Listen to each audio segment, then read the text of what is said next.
episode 1283 of the Multifamily Collective. Today I wanted to talk about something I heard on a recent episode of Modern Multifamily, Mike Wobler's podcast. And the topic is cocky versus confident. And it really started my wheels turning in the sense that there certainly is a stark difference between being cocky and being confident.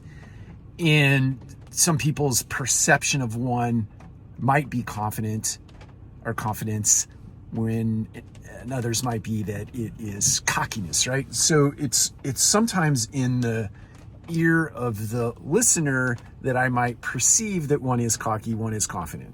But in my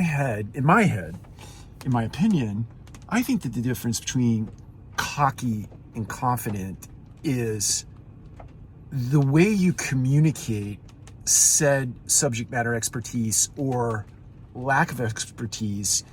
If you come across dismissive of another's opinion or another's lot in life or another's position of intellect or otherwise, it doesn't matter how much you know or how much you don't know. That to me is cockiness, when you're dismissive of the other person. You're confident when you come across with your points with a degree of humiliation or vulnerability.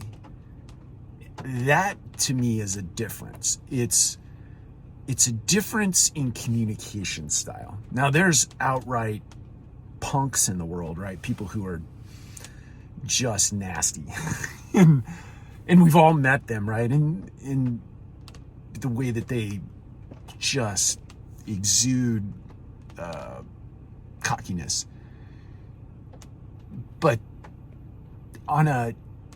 in a general sense, I think the difference is the way that you communicate information as to whether or not you're perceived as cocky or confident.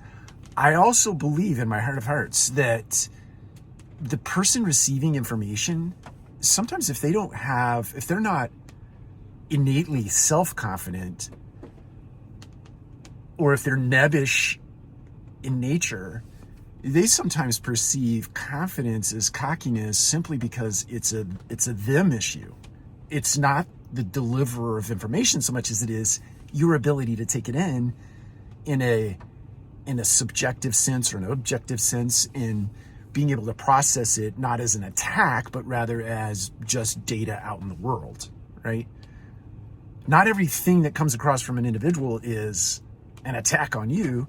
If you take it that way, I could see that there could be perceptions of a cockiness versus a person just being confident. So I think it's just as much in the deliverer as it is the receiver. But I do think, punchline, it is on the deliverer to do it in a way that is conscious of one's ability to receive. So I've said a lot there, may not have said anything, but it just struck me after I watched that episode. Take care. We'll talk to you again soon.